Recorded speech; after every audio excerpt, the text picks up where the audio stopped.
Sir, if your dog can't follow basic commands, maybe leave the old mutt in the truck. Sir, if your dog can't follow basic commands, maybe leave the old mutt in the truck. The clerk was 23 years old, and he said it loud enough for the whole shop to hear.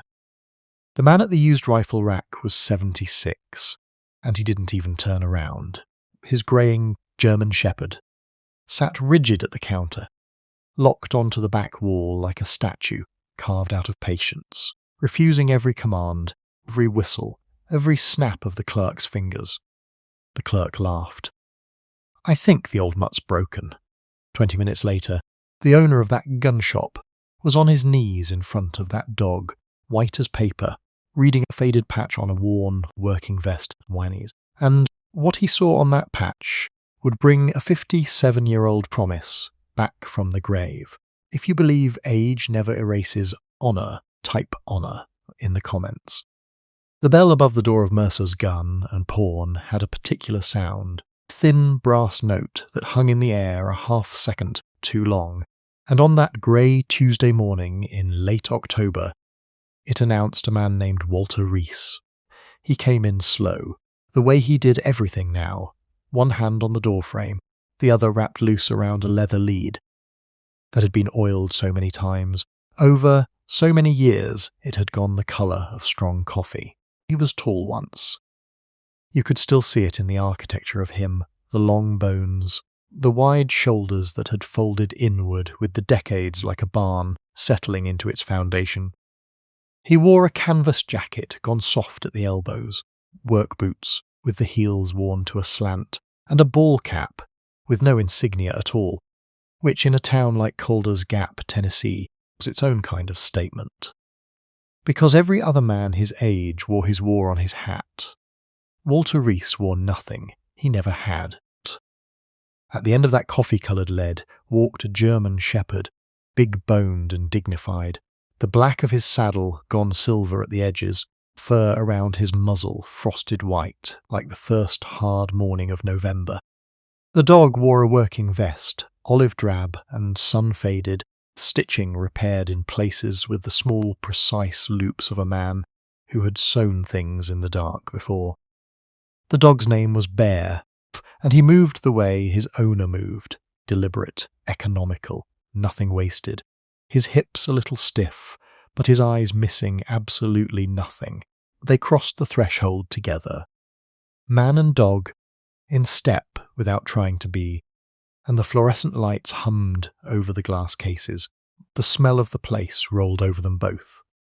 Gun oil, old leather, cold steel and pine boards, and somewhere underneath it all, faint as a memory, ghost-bitter smell of burned powder soaked 50 years deep into the walls.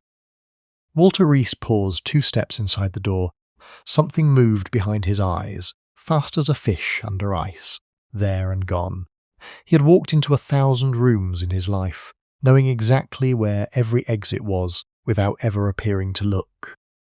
He did it now, out of a habit older than the clerk behind the counter. And then he touched the dog's head once, lightly, and said one word, so quiet it was barely a breath. Easy. What Walter Reese could not have known, standing there in the doorway with his old dog and his older silence, was that he had just walked into the one building in the entire state of Tennessee where a dead man had been waiting for him for 7 years.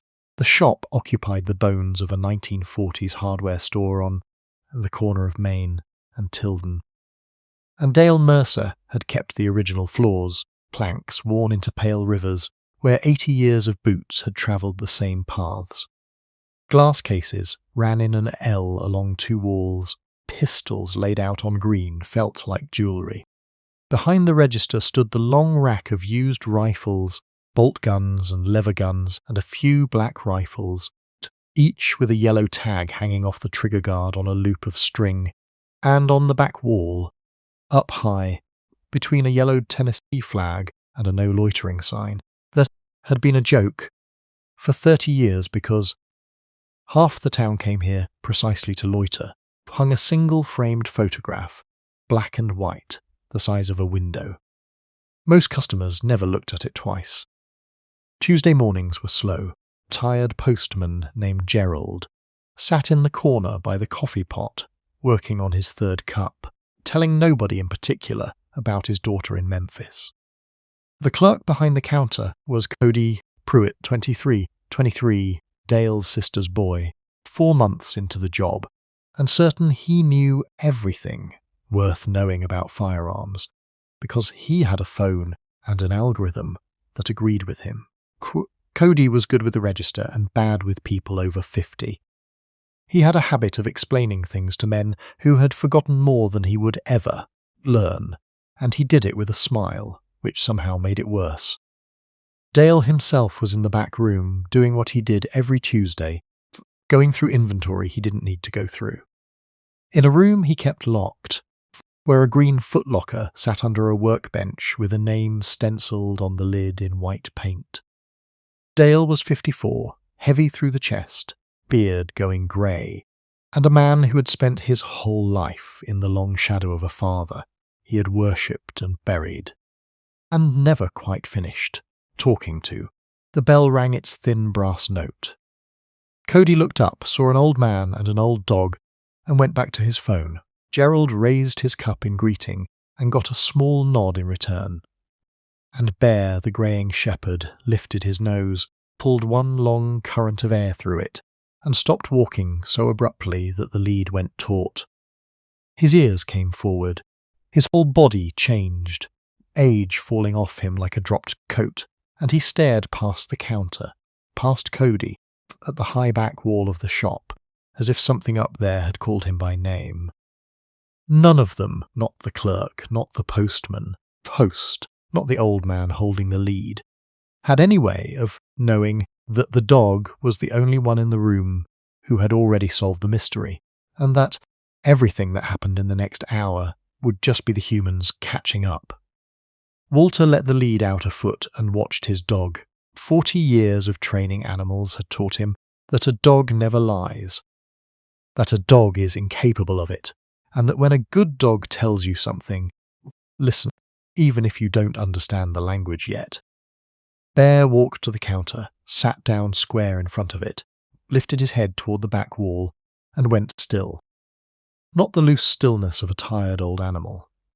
The other kind, the working kind, front feet aligned, weight forward, ears up, eyes fixed at a point above and behind the register, every muscle in his greying body holding a single sustained note. Walter knew that posture the way he knew his own heartbeat.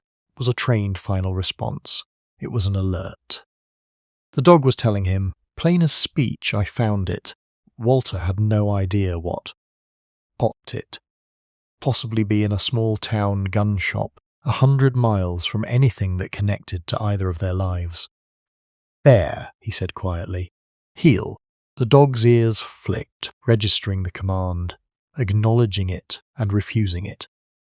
In 14 years that had happened exactly never, Cody Pruitt looked up from his phone, saw a big old dog parked in front of his counter like a misdelivered statue, and snorted. He's not going to do his business in here, is he? Walter didn't answer. He was watching the angle of Bear's muzzle, triangulating it the way he had once triangulated other things, and the line of it ran up the back wall, past the rifle rack, to the high shelf where Dale kept a row of dusty ammo crates, and the framed flag and the photograph. Sir? Cody said, louder, the smile arriving. Your dog. You want to call him off the counter? Some customers get weird about dogs. There were no other customers except Gerald, who was a dog person, and who said so. Cody ignored him. He came around the end of the counter, all elbows and energy, clapped his hands at Bear twice, sharp, the way you would shoo a stray off a porch. Hey! Hey! Go on, move! Bear did not move. Bear did not blink. Bear regarded the wall with the devout concentration of a creature, listening to a frequency human beings had never once in their history been able to hear. And Walter Reese, watching the boy clap his hands at a dog worth more than the entire inventory of that shop, felt the old cold quiet come down over him like a visor, and said, in a voice that had not been raised in 50 years and did not need to be, "Don't clap at my dog." There is a particular kind of young man who hears quiet authority and mistakes it for weakness, because everything loud in his life has always won. Cody Pruitt was that kind of young man, not because he was cruel, but because he was unfinished, 23 years old and terrified, in the way unfinished men are of looking small in his own store. So he laughed. "Easy, Chief. Just keeping the walkways clear there." "Liability thing," he said. Liability. The way men say words they've heard their bosses say. "You here to buy something? Or is this a field trip for the dog?" Pff. Walter held his eyes for a moment, an old habit of measurement, and decided the boy was not worth the powder. He turned to the rifle rack. "Came to look at your bolt guns," he said. "And I've got one in the truck I may sell. Depends on the offer." "Selling? Huh." Cody slid back behind the counter, recalibrating the old man from nuisance to mark with a speed he wasn't even aware of. "What is it?" "Some deer rifle." "Grandpa's 30-30? I gotta tell you, the market's soft on the old stuff. Real soft. Everybody wants optics ready now. Modern actions. The antique roadshow stuff we mostly buy for parts." He smiled a smile he believed was friendly. "But hey, bring it in. I'll take a look. I do all our used valuations." Behind him unnoticed, Bear remained at his post, motionless, devout, greying muzzle aimed at the back wall like a compass needle that had finally, after 14 years, found north. Walter Reese looked at the rack of used rifles, and at one rifle in particular, third from the left, and went very still himself. For a moment the dog and the man wore the exact same expression. The rifle was a Winchester Model 70, pre-64 action, walnut stock, scarred and refinished, and screwed to its receiver was a steel scope base of a pattern that almost nobody on Earth would recognize anymore. Walter recognized it instantly. He had spent 13 months of 1969 with his cheek against a rifle wearing that exact base in a country whose rains he could still smell when the weather turned. He reached out and touched the tag with 2 fingers, gently, where you'd touch a sleeping child, and said, "Where did this rifle come from?" Cody glanced over without leaving his stool. "The Winchester. Consignment, I think. Some estate thing. It's been hanging there forever, nobody wants it. Action stiff, glass is ancient, and somebody butchered it with that weird rail on top." He shrugged. 800 and it's yours. Honestly, for that money I'd point you at something from this century." Walter lifted the rifle off the rack with both hands, and the way he did it made Gerald, the postman, stop talking mid-sentence. There is a way of handling a rifle that cannot be faked or taught in a weekend, an economy of motion, where the hands know every surface before they touch it, where the muzzle is a live thing that is never, not once, not for a half second, allowed to sweep across another human being. Walter checked the chamber with a single fluid stroke, locked the bolt back, looked into the action against the light, and read the rifle the way other men read a letter. The bedding had been done by an armourer, not a gunsmith. He could see the tool marks. The crown had been recut. The stiff action Cody complained about was a hand-fitted action that wanted oil and a hand that knew it, and stamped on the underside of the floor plate. Almost polished away by half a century of carry, 2 letters and 4 digits that made the breath go thin in Walter's chest. "It's not stiff," he said quietly. "It's tight. There's a difference." "Sure there is," Cody said, in the tone of a man humouring his grandfather. "Look, I've been doing this a while, okay? Pre-64 collector thing is mostly internet hype. And that rail makes it worthless to a purist anyway. Some bubba drilled holes in it." Walter set the rifle back in the rack, with a gentleness that was its own kind of violence held in reserve. "Son," he said, "the man who put that base on this rifle wasn't named Bubba. And he didn't do it in a garage. Cody opened his mouth to explain pre-64 Winchesters to the old man, a little more slowly this time, and that was the exact moment Bear, motionless for 11 straight minutes, lifted his greying muzzle toward the high back wall and let out a sound none of them had ever heard a dog make, a low, broken, keening note, half whine and half howl, the sound of a creature mourning something it had never met. And in the locked-back room, on the other side of that wall, Dale Mercer raised his head from a green footlocker, with his dead father's name stenciled on the lid, and listened. What nobody in the front of the shop could see was what Walter Reese carried behind his stillness, which was that particular October kind of slow-motion goodbye. The Winchester in his truck was the last one. He had sold the others one at a time over 2 years, the Remingtons, the target guns, the beautiful Swedish Mauser his wife Ellen had bought him for his 60th birthday. Each of them turned into vet bills and heating oil, and the long, undramatic arithmetic of outliving your pension. Ellen had been gone 3 years now. The house was too big, and he kept it anyway, because Bear knew every board of it, and Bear was 14. And the vet in Hartsville had used the words degenerative and manageable for now in the same gentle sentence, and manageable turned out to cost $260 a month. Walter had done the math at his kitchen table the way he had once done other math on the back of his hand in the rain. The last rifle would buy his dog 1 more good year. It was not a hard decision. It was not even close to a hard decision. He had been bought far more expensive years by far better creatures than himself, and he knew exactly what a year was worth, down to the penny, because he had watched men pay for minutes with everything they had.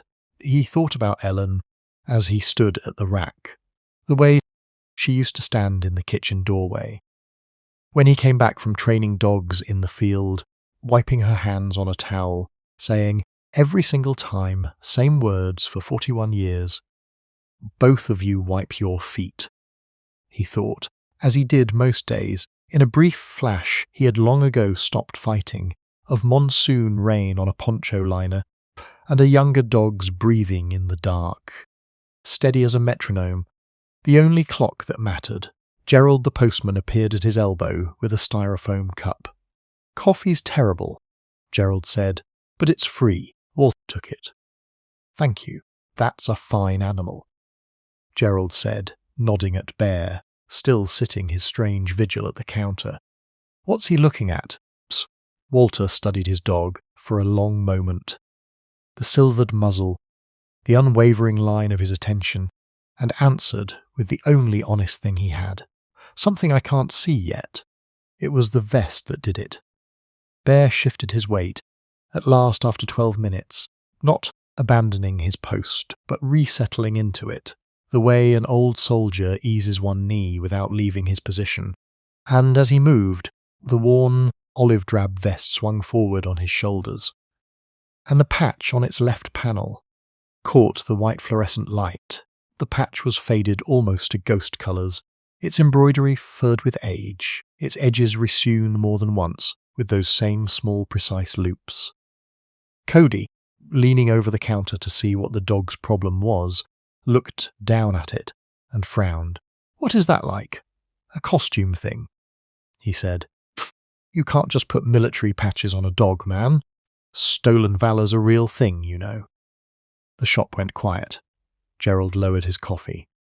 Walter Reese turned from the rifle rack, and for the first time since the bell had rung its thin brass note, the full weight of his attention landed on Cody Pruitt. And Cody felt it land, the way you feel barometric pressure change before you understand why your ears hurt. "What did you say?" Walter asked. "It was not loud. It would never need to be loud." "I'm just saying," Cody said, but the sentence had nowhere to go, so it stood there.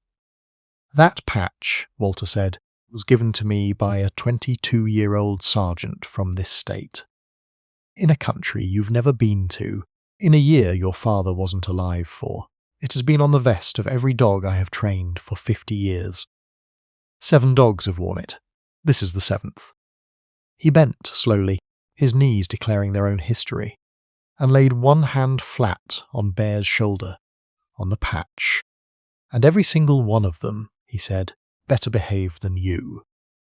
Gerald made a sound into his coffee that he converted into a cough. Cody's face went through 3 colours, because he was 23, and unfinished, and could not lose in his own store. He reached for the only authority within reach. "Okay, you know what? I'm getting the owner," he said, and turned toward the back. But he never made it to the door, because the door was already open.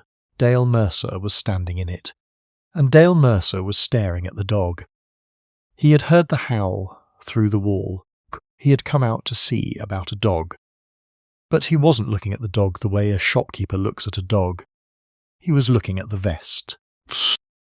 And then he was crossing the floor without a word, past his own nephew, like the boy wasn't there, and going down to one knee in front of a strange German shepherd, with a slowness that had nothing to do with his weight, and everything to do with the feeling, vast and cold and rising fast, that he had been here before in a story his father used to tell with the lights off. Dale Mercer had grown up in a house where the war lived in the hall closet. Not hidden exactly, folded. His father, Tom Mercer, been a sergeant with a Marine Scout Sniper platoon in 1969. In the drowned green provinces south of Da Nang, and unlike most of the men who came home from that work, Tom would talk about it, but only some of it, and only on certain nights, and almost always about the same 2 subjects, which were a man and a dog. The man was a lance corporal from nowhere, Kentucky, dog handler attached to the platoon, quiet as a held breath, who could read ground the way preachers read scripture. Dog was a black and tan German shepherd, serial number tattooed in his ear, scout trained. Tom Mercer swore until the week he died that every man in that platoon owed that animal his life at least twice over. Dale had heard the stories so many times he could recite them. The trail near the river in April of 69, the dog freezing mid-stride, the handler's fist going up, the whole column stopping one breath before the world tore open. He had grown up under the photograph that now hung on the back wall of his shop, 18 young men, and one dog in front of a sandbagged hooch, and he had spent his whole childhood with his finger on 2 faces.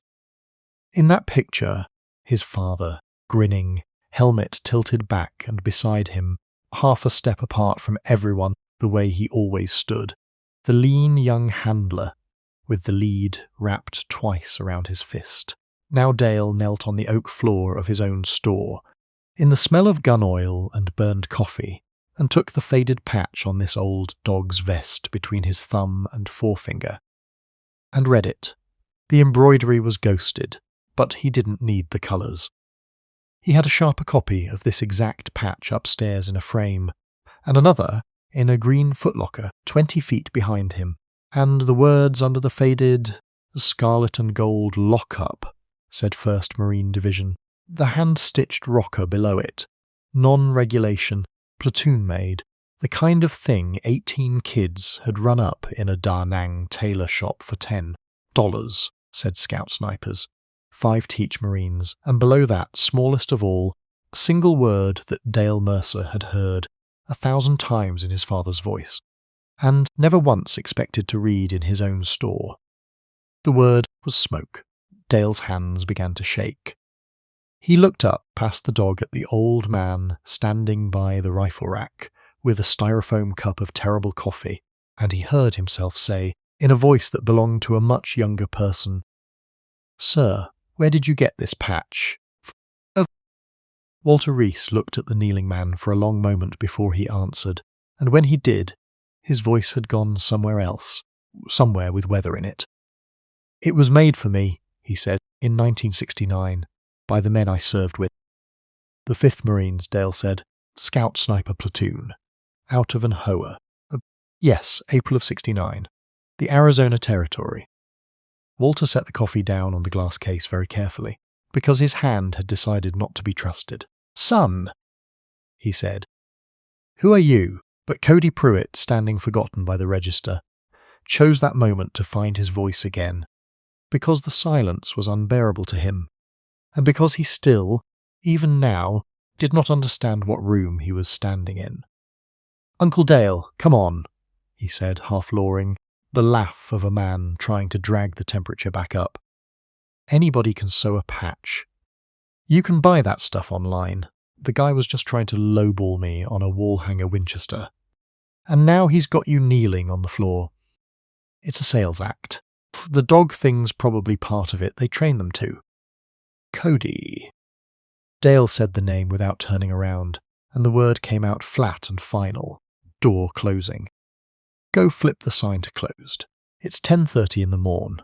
"Flip the sign," Dale said, "and lock the door." The bell gave its thin brass note as Cody, ashen, obeyed.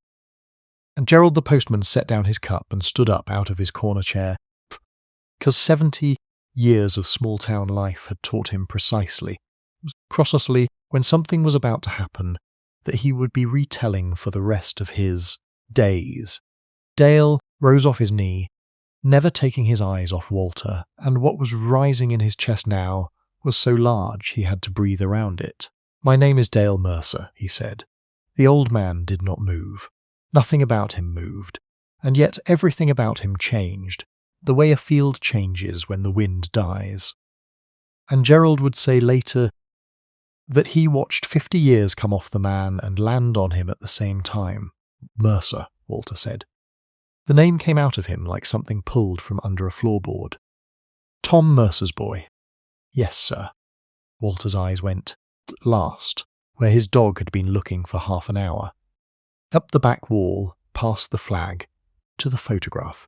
The styrofoam cup on the glass case sat there steaming gently as the old man crossed the floor of Mercer's gun, and pawn the way a man crosses the distance of his entire life. And what waited for him on that wall was about to take the last 57 years and fold them shut like a map. He stopped beneath the photograph and looked up, and the shop held its breath around him. 18 young men in front of a sandbagged hooch, jungle utilities rotting off their frames, grinning the way you grin when the camera is the only safe thing pointed at you all month. He had not seen this photograph since the morning it was taken. He had been 19 years old. He could smell the morning it was taken. "Third from the left," Walter said quietly. "Donnelly. Stepped wrong outside Liberty Bridge in June. The tall one behind him is Ortiz, Corman, best man I ever knew. Front row, that's Kowalczyk. He made it home, died in Toledo in 04. I got the letter from his daughter. His finger moved through the air below the glass, not touching, the way you don't touch. Your father," he said, and stopped, and started again. "Father is second from the right." Helmet pushed back. He never once wore it straight. Lieutenant used to ride him about it. Dale came to stand beside him, and his voice barely made it out. "And the one next to him? With the dog?" The man with the lead wrapped twice around his fist, lean as a fence post, standing that half step apart, with a black and tan shepherd, sitting square against his left leg, ears up, eyes already looking past the camera at the tree line, 'cause even in a photograph, the dog was working. Walter was silent for a long time. "That's Smoke," he said finally. "United States Marine Corps Scout dog, serial 14X3, and the kid holding his lead is me." Behind them, Cody Pruitt stood at the locked door, with the keys still in his hand, looking from the photograph to the old man and back, his face doing the arithmetic over and over and refusing the answer. The face in the photo was 19, and the face in the shop was 76, and they were separated by a lifetime. And they were unmistakably, impossibly, the same face, the same level eyes, the same half-step of distance. Picture. Cody said, weakly. Has been there my whole life. It's been there since the day I opened, Dale said, never looking away from Walter, and it hung in my father's hallway for 30 years before that. He used to stand me in front of it when I was a boy. He'd point at the man with the dog, and he'd tell me, that man and that animal are the reason you exist. Dale's voice cracked clean down the middle. He looked for you, Mr. Reese, my whole childhood. He wrote letters. He called the VA, the Pentagon, Dog Handler Associations, reunions. Walter Reese, Walter Reese, Walter Reese. There were 100 of them and none of them were you. I know, Walter said softly. I wasn't anywhere I could be found. After. I didn't. He stopped. The sentence stayed unfinished, the way some sentences have to. He never quit, Dale said. He was still looking the year he died. And then, Dale Mercer wiped his face with the back of his hand, turned, and walked to the locked back room, one he carried out of it 60 seconds later, in both hands, like a chalice, put a 76-year-old Marine on the floor of a gun shop with his arms around a dog, weeping like the 19-year-old he had stopped being on a riverbank in April of 1969. It was the footlocker first. Dale set it on the glass counter, olive paint scabbed with age, and stenciled across the lid in white SSG T.R. Mercer, USMC. Walter looked at the name the way men look at headstones of friends. Dale opened it. Inside, squared away with a precision that needed no explanation to anyone who had ever stood an inspection, lay a folded set of jungle utilities, a cigar box of photographs, 2 medal cases, a Bible with a cracked spine, and on top of all of it, coiled in a careful circle like something sleeping, a leather dog lead, dark as strong coffee, hand-oiled, its brass snap worn to a dull gold. Walter Reese looked into that footlocker and stopped breathing. His own lead, Bear's lead, hung loose in his left hand. The lead in the box was its twin, not similar, its twin. Same hide, same length, same handset rivets, same habit of oil, because both of them had been cut and stitched, and oiled by the same 19-year-old in the same plywood hooch by lantern light, one for working and one for spare, in the winter of 1968. He carried it home, Dale said. Inside his shirt. He told me 1,000 times. The morning they medivaced you out, the corpsmen were cutting your gear off, and this fell in the mud. And my dad picked it up. He kept it on him every day until his rotation ended, he said. Dale had to stop jaw working. He said it was the heaviest thing he ever carried. He said he was keeping it until he could put it back in your hand, because you'd want it, because it was Smoke's. At the sound of the name, spoken aloud in that room, Bear finally broke his vigil. The old dog rose, crossed to the counter, set his greying muzzle on its edge, an inch from the footlocker, and pulled one long, slow breath through 57 years, and his tail moved once, side to side, gravely, the way dogs greet the dead. April 12th, 1969, Walter said, and his voice had gone down to its bones. I can tell it, if you want it. Your father would have softened it. I won't. Tell it, Dale whispered. Trail along the Thurbon, 2 clicks out of an hoa, ground fog to your belt buckle. 18 men in column and smoke and me on point, 20 metres ahead, which is where we always were, 'cause that was the job. Smoke froze. Mid-stride, one paw up, nose locked left, and I put my fist up and the column stopped. 1/2 second later the world came apart. L-shaped ambush, dug in, waiting on us. And the only thing they didn't plan for was a dog, smelling them 90 seconds early. Those 90 seconds were the difference. Your father got the guns up on the flank. I got hit in the first minute, twice, low. Smoke. Walter's hand found the dog lead in the footlocker and closed around it, and the brass snap rang softly against the glass. Smoke stood over me, he said. The whole time.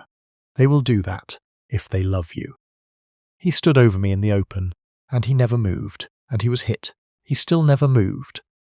and your father crawled out to us under fire and dragged us both back. Me with one hand and my dog with the other.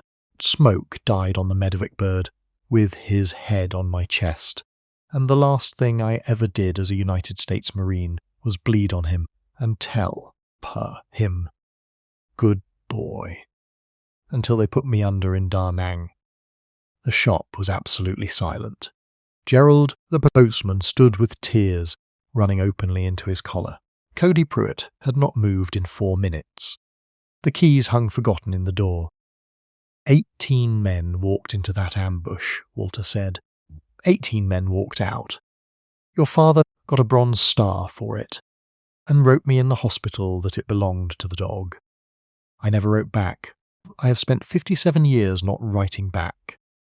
He looked up from the lead, and his eyes were wet and level, because the men who lived all said, quote, "Thank you," and I never knew how to answer them, because the one who paid couldn't hear it. Dale Mercer lifted the lead out of his father's footlocker with both hands, and turned to the old man, and held it out across the counter. Fluorescent hum was the only sound on earth. He made me promise, Dale said. Near the end, he said, "If that man ever walks through a door in front of you, you put this in his hand and you tell him." Tom Mercer said, "The debt runs the other way." Walter Reese looked at the lead for a long moment. Then he took off his ball cap, set it on the glass, and took the lead in both hands. Strength went out of his legs by degrees, and he sat down slowly onto the old oak floor of the gun shop, this tall, folded, dignified old man, right down onto the floorboards, and Bear came to him immediately and pressed into his chest, and Walter Reese put his arms around his 7th dog and his face into the silvered ruff and wept, without sound, the way he had learned to do everything, while one fist held the old lead against the dog's heartbeat. No one moved to help him up. Everyone in that room understood, somehow, in their separate ways, that helping him up would have been the only disrespectful act possible. Dale came around the counter and sat down on the floor beside him. 54 years old, knees cracking, the 2 men sat shoulder to shoulder, under the photograph, under 18 grinning ghosts, and Dale said, "He talked about you on Sundays, to church. Same stories, over and over. Mum would roll her eyes and us kids would mouth the words along behind his back. The dogman and smoke." Walter laughed, once, a broken sound into Bear's fur. "He told it to anybody who'd stand still," Dale went on. "Strangers, waitresses. He told my wedding reception. He stood up with a glass of sweet tea, because he never drank again after the war, and he told 200 people that every Mercer born from that day forward was on loan from a German shepherd. And in the corner, Cody Pruitt slid down the wall until he was sitting on the floor too, because his legs had quietly quit on him. And he looked at the old man he had clapped at, the old man he had called Chief Wood, the old man whose dog he had called Broken. And he understood with a clean, scalding completeness exactly who had walked into his shop that morning, and the shame that came down on that boy was the most useful thing that had ever happened to him. It was Cody who finally broke the silence, and to his lasting credit, he did not try to explain himself. He got up off the floor, crossed the room, stood in front of Walter Reese with his hands at his sides like a man reporting for sentencing. "Sir," he said, and his voice shook, "called your dog Broken." I clapped at him like he was a stray. I talked to you like. He ran out of words and stood in the wreckage of them. "I'm sorry. I don't even know how to be sorry enough." Walter looked up at the boy from the floor, one arm still around Bear, the old lead still in his fist, and he studied him for a long moment. And what Cody saw in those level eyes was not anger, which he could have survived easily, but something far heavier, which was the simple, patient act of being measured. "You know what that dog was doing at your counter for half an hour?" Walter asked. "No, sir. His job, he smelled 57 years through a wall and a footlocker and a locked door, and he sat down and he told the truth, and he refused to quit telling it, no matter how foolish it made him look, no matter who clapped at him. Walter put his hand on Bear's head. Most men never once in their lives do what that dog did this morning. You understand me? Yes, sir, Cody whispered. No, you don't, Walter said, not unkindly. But you might, you're young, there's time. He held out his hand and Cody, confused, took it, and realized 1 second too late that the old man was not offering forgiveness. He was asking to be helped to his feet. And so the last act of that morning was the boy who had mocked him pulling a Marine Scout Snipar's dog handler up off the floor with both hands and steadying him by the elbow with a care he had never shown another human being in his life. Gerald unlocked the door and flipped the sign, and the world was allowed back in. But Dale Mercer stood at the counter with his father's footlocker open in front of him, looking down at the 2 medal cases inside, and then up at Walter.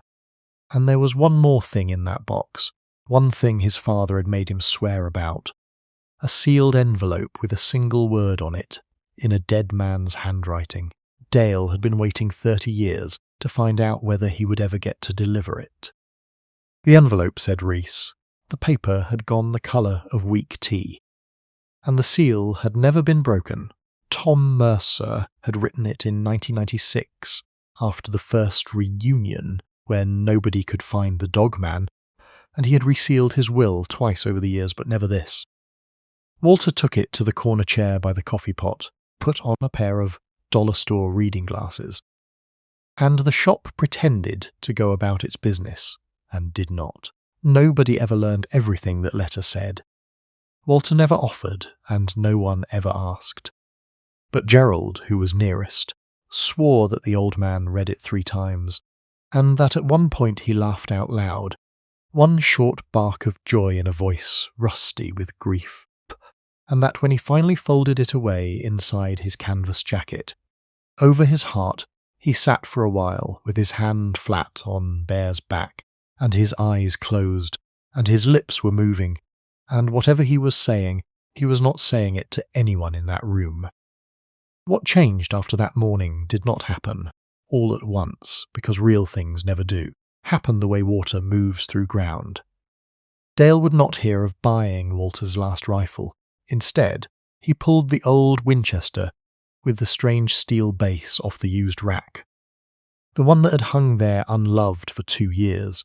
The 2 of them stood over it like surgeons, while Walter showed him what it actually was, armour-built rifle, of a pattern carried in Vietnam by men who did Walter's old job, worth 10 times its yellow tag to the right museum, consigned, it turned out, by the estate of a man from Knoxville whose family had no idea. Dale tracked the family down and made it right. The vet bills got handled, and Walter never found out exactly how, because Dale's only answer, every time, was his father's sentence. The debt runs the other way. A photograph came down off the high back wall, but only so it could be reframed and rehung at eye level behind glass that Dale cleaned every morning, with a small brass plate beneath it that a trophy shop in Hartsville engraved for the cost of the brass, once they heard the story. And beside the photograph, in its own narrow frame, hung a leather dog lead, dark as strong coffee, brass snap worn to dull gold, because Walter Reese had thought about it for a week, and then driven back into town and put it in Dale's hands, and said the only place a working lead belongs is where the platoon can see it. Cody Pruitt asked, the following spring, in a voice that had grown up several years over one winter, whether Mr. Reese might ever consider taking on help with the dogs. He shows up every Saturday at 6 in the morning. He has never once been late. Walter works him like a rented mule and introduces him to people as Proud, my apprentice. The boy stands a little straighter every time he says it, and last month, without being asked, Cody sewed a torn strap on Bear's vest himself, in small, careful, precise loops, the way you sew when something matters. Walter Reese still comes into Mercer's Gun and Pawn most Tuesday mornings. Coffee is still terrible. Gerald still tells the story to anyone who sits down, and it gets a little better every year. And the only detail he never gets wrong is the part where the dog knew first, because that is the part that matters in the end. Every man in that shop that morning had walked past that photograph 1,000 times and seen nothing, and an old greying shepherd with frost on his muzzle walked through the door once and would not move until the truth was let out of the wall. The world had looked at Walter Reese and seen a slow old man in a soft canvas jacket. The world had looked at Bear and seen a broken old mutt, and the world, as usual, had seen exactly nothing. Respect is not something the eyes can do. It has to be learned the way Cody learned it, on your feet, with your hands out, helping up a better man than you. These days, on slow afternoons, Bear sleeps in a patch of sun beneath the photograph under the 18 grinning ghosts and the framed lead and the small brass plate. Sometimes a customer asks about the old dog lying there, and Dale Mercer comes around the counter, points up at a lean 19-year-old, standing half a step apart from everyone, and says 4 words his father would have given anything to say in this room. Psst, let me tell you. If this story moved you, subscribe to the channel right now, because there are more heroes like Walter Reese out there, quiet men in soft jackets the world walks right past, and their stories deserve to be told. Type honour in the comments for Walter, for Tom, for Bear, for Smoke, who knew first and stood his ground. Stand yours. We'll see you in the next one.